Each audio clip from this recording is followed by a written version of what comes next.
Tapos na tayo sa pagalingan. Makapagpapawis lang, sobrang laking bagay na sa atin. Alam nyo guys, ngayon ko lang napagtanto na sobrang layo pala ng diferensya nung bata tayo. Kumpara dito ngayon na nagkakaedad na tayo. Tama nga po yung sinasabi nila sa atin dati ng mga kuya dito natin na yung basketball, panapanahon lang yan. Magkakaroon lahat tayo ng panahon. Hindi ko sinasabing panahon na sobrang galing natin at sobrang lupit natin mga idol. Ang sinasabi ko rito, yung nagkaroon tayo ng panahon na wala tayong masyadong inisip na responsibilidad. Na puro basketball lang. Basketball lang umaga, tanghali, hanggang gabi, basketball lang. Yung pinakamasarap na panahon natin. Tayo mga boys life. Ang layo na kasi ngayon, di tulad ngayon na kailangan natin unahin yung responsibilidad at yung mga ginagawa natin para syempre masuportan yung pamilya natin. Nung bata tayo, kailangan natin gumising ng maaga at sobrang ganado natin. Lalong-lalo na yung mga kalaban natin, yung mga mas matatanda sa atin. Yung Saturday at Sunday na basketball club, napakalupit doon. Sigurado ikaw, idol, meron ka ring Sunday club papawis, di ba? O yung weekend papawis. Malayo na sa ngayon. Ngayon kasi, para makapaglaro tayo, kailangan talagang ayusin natin yung schedule natin, yung oras natin. Trabaho, negosyo, at yung free time. Doon pumapasok ang basketball.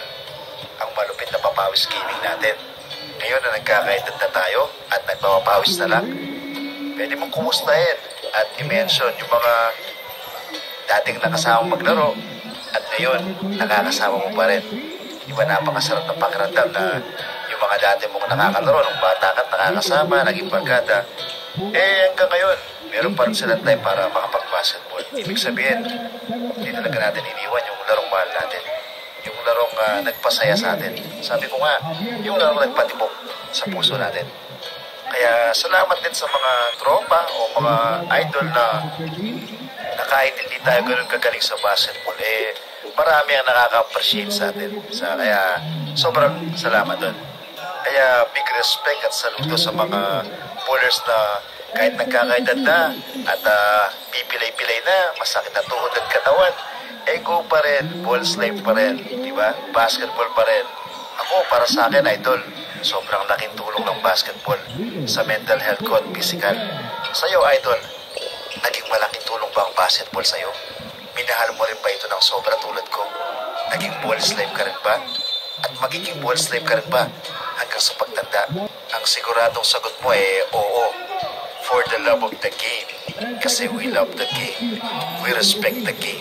Sana mapulot ng mga kabataan yung mga magagandang pag-uugali natin sa basketball noon.